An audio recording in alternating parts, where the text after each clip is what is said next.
Okay.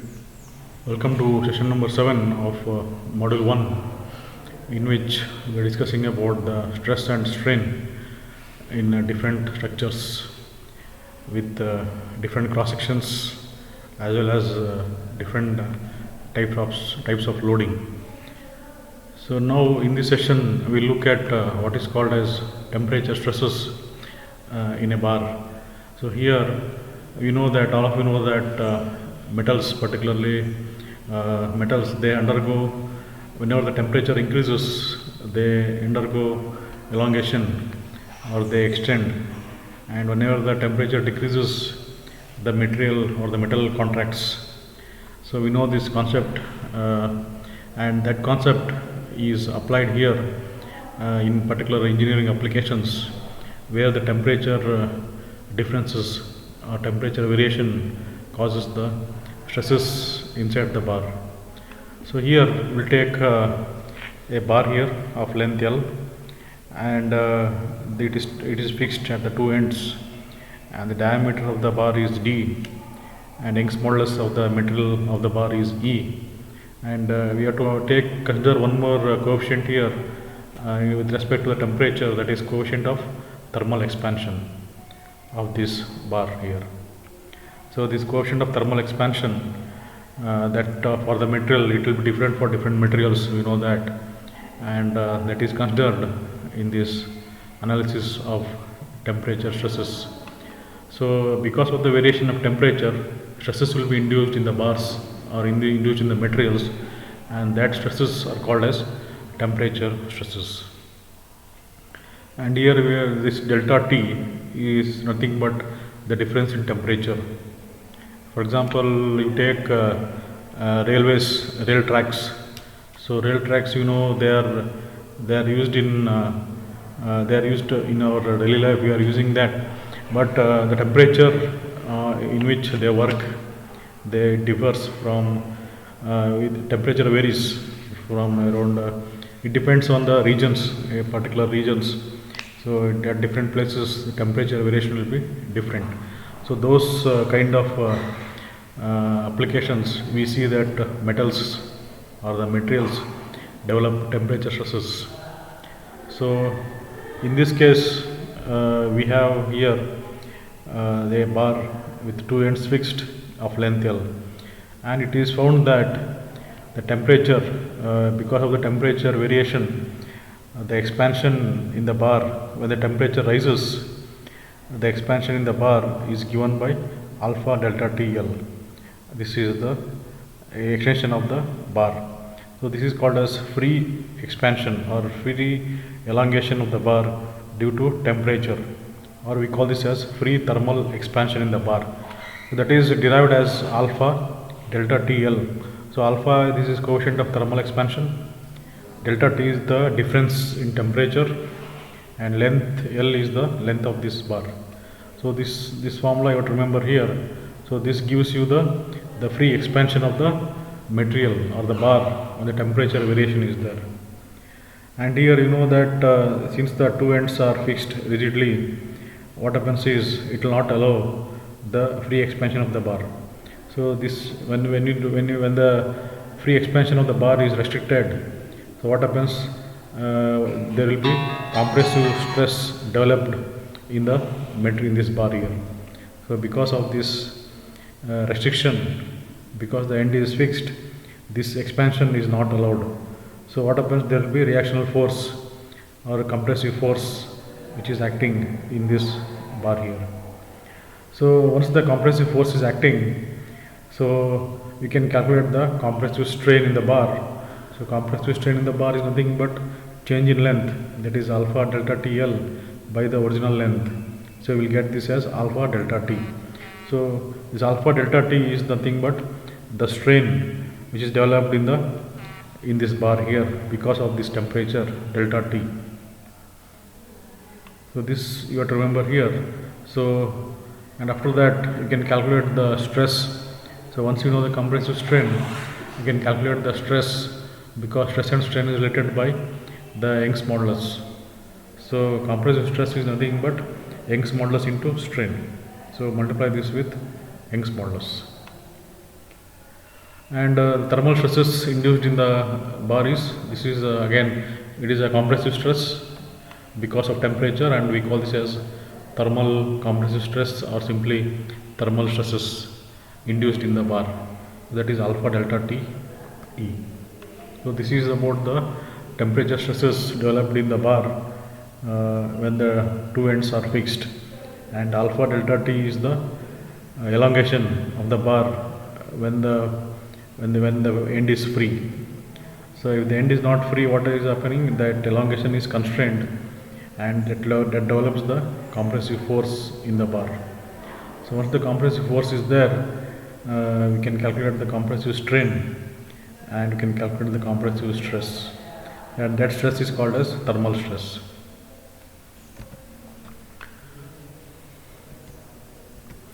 So we have a simple example. As I told you about railway tracks, a railway line is there which is working at a temperature of 30 degrees Celsius, and the rail length is 30 meter long, and there is a clearance of 5 meter between the rails. So you might observe that in railway tracks, on one track, if you observe, the length of the rails will be around 30 meters or some feet, and in between two rails a small gap will be provided. And if the temperature of the rail rises to 60 degrees, so you can see here, so when the temperature at which it is laid, or ambient temperature is 30 degrees Celsius, so sometimes during daytime in the summer, the temperature may go rise to 60 degrees Celsius. So you can see the difference here. 30 degree temperature difference is there in the rails made up of steel. So that causes thermal stresses in this rails here, and because of the thermal stresses there will be strain also. So we have to calculate what is the stresses developed in the rails, and the alpha is given here for that particular steel rail. So this is the coefficient of thermal expansion, and this is the Young's modulus of the steel. So length is given, coefficient of thermal expansion is given, temperature difference you can see here, temperature rise or delta T, temperature difference is 60 minus 30, that is 30 degrees Celsius. So directly we will calculate the free expansion of the rails or the bars. So this is the free expansion. So free expansion formula, just now we are seeing, this is alpha delta TL. So you apply this delta TL, alpha delta TL. So alpha is given, temperature difference is given, length is given. So this is the free expansion of the rails. That means when the railway track rail, one rail is allowed to expand freely at these temperatures, it will expand by 10.35 millimeter. So this is the actual expansion of the free expansion of the rails, but actually the gap given is only 5 mm between the rails. So it has to, when it is free, it will elongate by 10 mm, but you are giving only a clearance or a gap for 5 mm, so it will expand by 5 mm, but remaining 5.35 mm it cannot expand because another rail is there. So what happens is that much amount of expansion is prevented by the rails.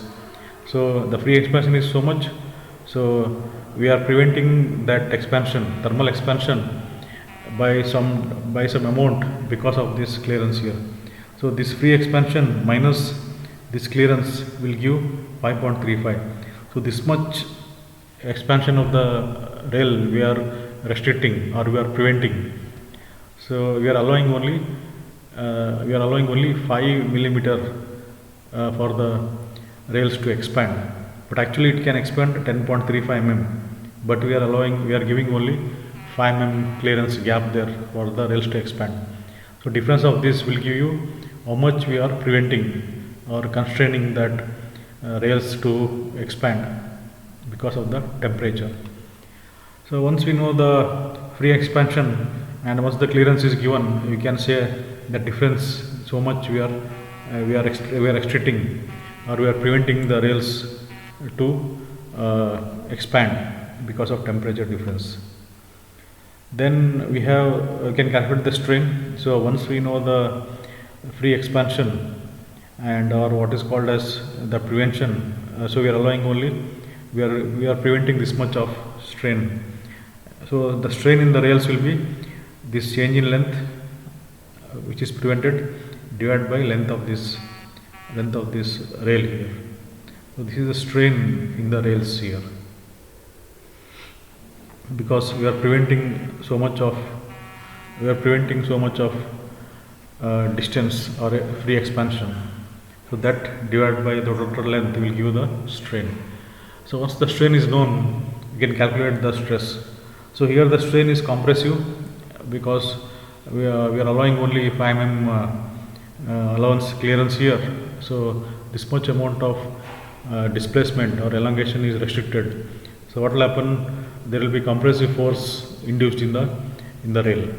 So because of the compressive force, there will be compressive stress, and compressive stress is nothing but strain into Young's modulus. So strain, anyway, just now we have seen this, and Young's modulus is given for the material. Substitute that and we will get the stress in Newton per millimeter square, or 37.45 megapascal. Similarly, we have what is called as composite bars. So composite bars we have seen in the last session, that we use two different materials of different length or cross section for particular structural applications. So in that case, again, how this temperature affects how the temperature affects the stresses and strain developed in the materials in the composite bar, we will see here. So again, you take a bar, this is a composite bar. So composite bar, they are designed to take same amount of elongation or shortening. So the strain will be same in both the materials of the composite bars. So here you have one material and this is another material. So one bar is placed upon the other bar, and this is the actual length of this is the actual length of this bar here, composite bar. So length L is the actual length of the composite bar. So here, the metals are different. So the coefficient of thermal expansion of this material 1 and Young's modulus of this material 1 is different. Then is different compared to coefficient of thermal expansion of this material, second material, and Young's modulus of this second material. So once the coefficient of thermal expansion of two different materials are different, the expansion will be different for different bars of this composite bar. So that we'll analyze here. So we'll take this is the composite bar length, and we'll take this as one reference here, this length delta L as the change in length. So here you can see here that if I take the first bar, and when the temperature difference is delta T, so this much the material of this first bar expands. So the first bar expands, or the thermal expansion of this bar is given by alpha delta TL. So that formula is because of this. So this is the free thermal expansion of the bar. So that formula will apply it only to this first bar. So alpha 1 is for this first bar, number 1 bar. So here alpha 1 delta TL, this formula will be free expansion of this bar is alpha 1 delta TL. Similarly, the free expansion of this second bar is alpha 2 delta TL. So it will expand by so much. So here you can see that alpha 1 is greater than alpha 2, because alpha 1, that is first material, is expanding more than the second material. So first material is expanding by alpha 1 delta TL, second material is extending by only this much, it is smaller, alpha 2 delta TL. So the condition is that the coefficient of thermal expansion of first material 1 is greater than the second material.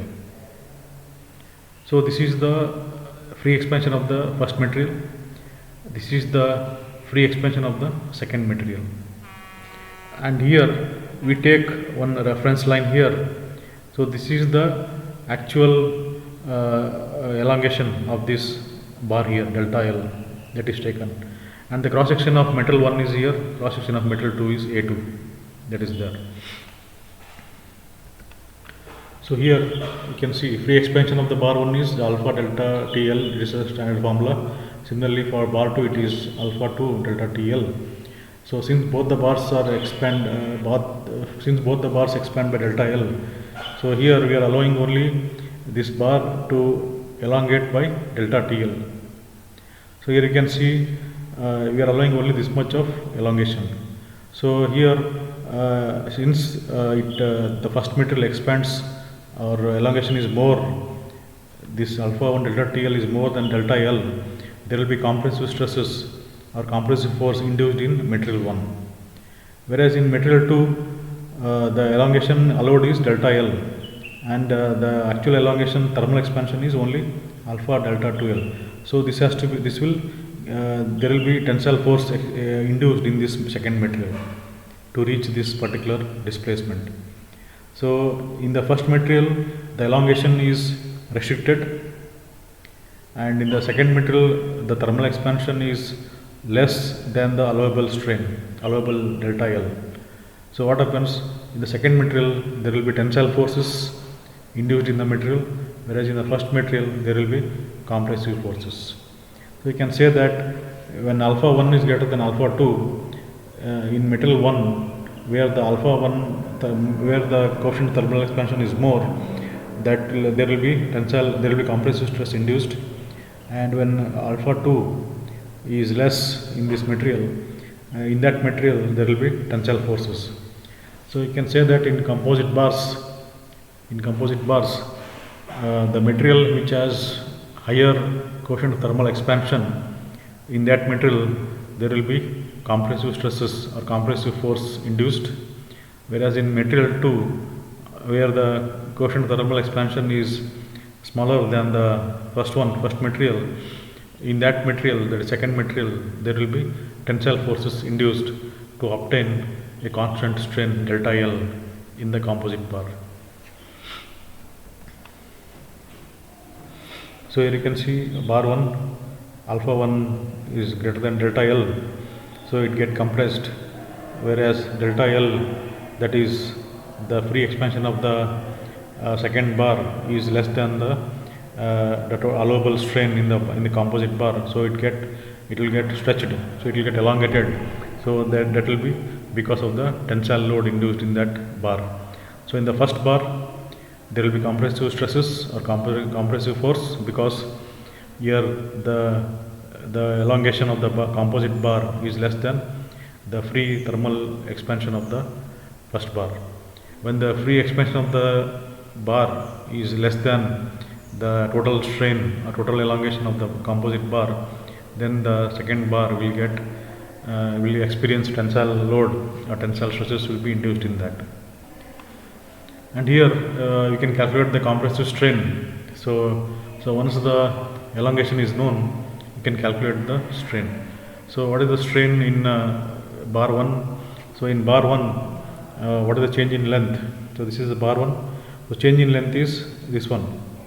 So alpha delta TL, total elongation minus this strain in the bar, composite bar. That is the strain in this bar 1. So in bar 1, the strain is change in length is total thermal strain minus the allowable strain in the composite bar divided by original length. So this is the change in length of the first bar, where a compressive stress will be induced or compressive force is induced. So we call this as compressive strain. Similarly in bar 2 there will be tensile force. So we calculate the tensile strain in bar 2. So in bar 2, what is the change in length? Change in length here is delta L minus this one. So this is the change in length of the bar 2. So in bar 2 the change in strain is nothing but change in length by original length. So change in length is delta L, this L minus this much alpha 2 delta TL. So here what happens? One second. So this is alpha delta L minus alpha 2 delta TL, change in length by original length is the strain in bar 2. So once we know the strain in bar 1 and bar 2, if we add that, okay, you can add that both the strains there should be.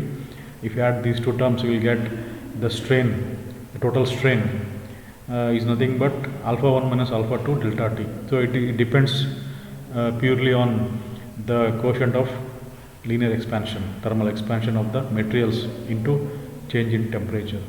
So this is the total strain, alpha 1 plus epsilon 1 plus epsilon 2. So this formula you can apply it for the composite bars. So for composite bars, remember that when the alpha 1, that is alpha 1, if it is more, alpha 1 is more in the first material, that in that material there will be compressive force, and when the material is having coefficient of thermal expansion smaller, that material will be experiencing tensile force. So once we know the strain in the bars, we can calculate the stresses now. So let sigma 1 and sigma 2 be the stresses because of the temperature in the bars. So that strain, so in this formula epsilon 1 is a strain. So strain is related to stress with respect to Young's modulus here. So epsilon 1, strain 1 is nothing but stress by Young's modulus plus strain in second bar, that is stress by Young's modulus, that is given by this equation. So this, in this equation we substitute the strain in terms of stress. So epsilon 1 is nothing but stress by Young's modulus. Similarly epsilon 2, strain in second bar, is nothing but stress in second bar by Young's modulus of the second bar. So this equation you have to remember to calculate the temperature stresses, and these stresses are called as, simply you can call this as temperature stresses. And here you can see one more thing, when the external forces are not there. So when you don't apply external forces, and for equilibrium the compressive force in one bar should be equal to the tensile force in the second bar. So you can use this equation. So this is the compressive force is nothing but stress into area. So again tensile force here is stress into area. So the compressive force in one bar should be equal to tensile force in the other bar. This is one more condition for equilibrium. This again you can use it to calculate some problems. So this is the we'll see about these equations when you solve the problem. So here you can see when the temperature of the composite bar is reduced, then there will be tensile stresses developed in the bar 1 and compressive stress will be developed in bar 2, since alpha 1 is greater than alpha 2. So you can take this formula, you can remember this formula. So once if the coefficient of thermal expansion is more and the temperature increases, so there will be compressive stress or load in the first bar which is having higher coefficient of thermal expansion than the second one. So we have one more problem here, one more application where you can find out or you can calculate the temperature stresses developed in the bars. So here we have a steel flat which is made up of aluminium and a steel flat is there, a steel flat with the cross section is given, so it's a rectangular cross section, and we have one more flat, that is aluminium flat with the cross section 20 by 10. So both the cross sections are same, so it's a square cross section. So you can see it's a square cross section of 20 by 20 mm. So if we add these two, so the thickness will become 10 plus 10, that is 20, and the width will become 20, so it becomes a square. So if we add two rectangular flats, steel and aluminium, the total cross section of the composite bar will become a square 20 by 20, and the two bars are fastened, so they are tied together, and the ends are temperature is at 26 degrees Celsius. So when they are fastened, the temperature is 26 degrees Celsius, and when it is applied, when it is in application, so many of these structures are applied in many structural applications. So their temperature will rise to 55 degrees Celsius. So during assembly the temperature is 26 degrees Celsius, and during application when the composite bar is working, during its application the temperature will be around 55 degrees Celsius. So you can see the difference in temperature is there, that causes temperature stresses. So we have to find out the temperature stresses in each bar, and Young's modulus of steel and aluminum is given, and coefficient of thermal expansion of steel and aluminum is given.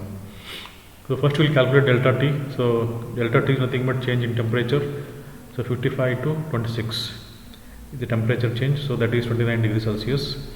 Also we can calculate the area of the steel flat. We can calculate the cross-sectional area of the steel flat and also the cross-sectional area of the aluminum flat. So since both are rectangular cross sections, area will be same, 200 millimeter square. This is square here. And for equilibrium, that is the force that just now we saw this, the force should be, compressive force in one bar should be equal to compressive force in the, tensile force in the other bar. So the force in steel should be equal to the force in aluminum. So force is nothing but stress into area. So you apply this for steel and aluminum, and since the areas are same, we will get that stress in steel should be equal to stress in aluminum.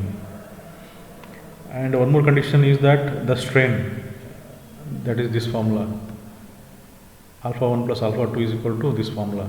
So this formula we are using to calculate the stresses, and the strain is given expressed in terms of stress here. So you can use this formula here, and the stress sigma A is equal to sigma S. Okay, so we will get this, and Young's modulus of the steel and aluminum is given, alpha is also given, temperature is also given. So you can calculate this term here. So when you substitute this alpha 1 and alpha aluminum and steel with temperature, we get this term. So this strain, or sum of the strain, is equal to so much. And you substitute the Young's modulus also here. Young's modulus is substituted here, and since sigma S is equal to sigma A, so you can take this as sigma S. So it will simplify this, you will get the stress in steel here. Sigma S will get.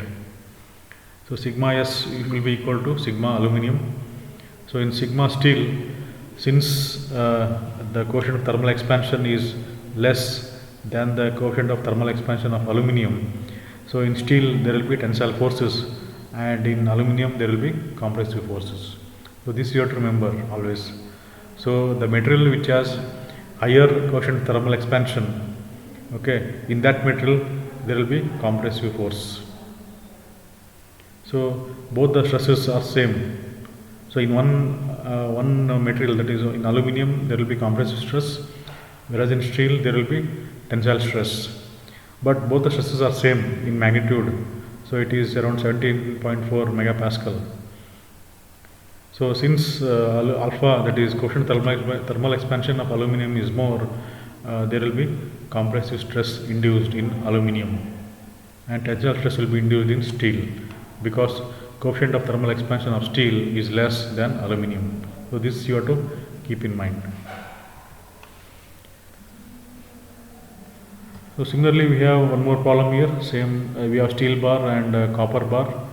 So cross section is given, and the total cross section is given, and here there are three flats. So one bar is steel, and two steel copper bars are used, above and below the steel bar. So steel bar is in between copper bars. So three bars are fastened together, and the temperature is 30 degrees Celsius, and the temperature of the whole assembly is raised by 30 degrees Celsius. So during manufacturing it is 30 degrees Celsius, and when the temperature in application is 30 degrees Celsius, it rises by 30 degrees Celsius. So it becomes 60 degree. So here it is 30. The actual application temperature is 60 degree. So 60 minus 30 will give delta T as 30 degree. And Young's modulus is given for both the materials, and coefficient of thermal expansion is also given. So what we have to find out? So we have to find out the temperature stresses in steel and copper. So again we will do the same procedure. you calculate the areas of the steel and copper. So in copper there are two areas, there are two flats here or two bars. So the area of this copper will be 2 times of each bar. And for equilibrium again we know that the compressive stress or the compressive stress in copper or compressive force in copper is equal to tensile force in steel. So equate that, and area of the steel is calculated, area of copper you have calculated. So directly you will get this form. So you will get the relationship between stress in steel and stress in copper. This is one condition. And coming to second condition, so same formula use here. So this formula we have to use. So this formula you have to use here, right? So when you use that formula, so what will happen? You will get this one, and all these values are given. So you will get this term. And sigma s is just now we got this 1.5 times sigma c copper. Substitute that, and you will get the stress in copper. So since coefficient of thermal expansion of copper is more than steel, so there will be compressive stress induced in copper. And once copper stress is known by using this term, so sigma copper is known, substitute that, we will get the stress in steel, and that will be tensile stress. And because of this copper aluminum, that is copper is having more coefficient of thermal expansion, so there will be compressive stress in copper, and coefficient of thermal expansion of steel is less than copper, so there will be tensile stress in the steel flat or steel bar. So these two equations you have to keep in mind, or two conditions you have to keep in mind. So the loads, the forces will be equal for equilibrium, and also the sum of strain, that is alpha epsilon 1 plus epsilon 2 will be equal to the difference of the coefficient of thermal expansion into temperature. These two equations, by using these two equations, you can easily calculate the stresses in the composite bars. If it is a single bar, you have to remember this equation. If it is a single bar, the free expansion is so much, so you can calculate the strain and the stresses. So these three equations you have to remember for single bar, and for composite bars you have to remember these two equations, this one and this one.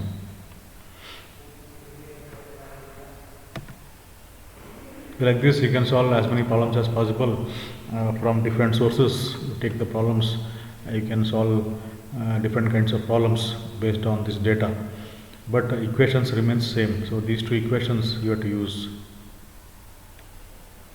Okay, that's it for this session. Thank you.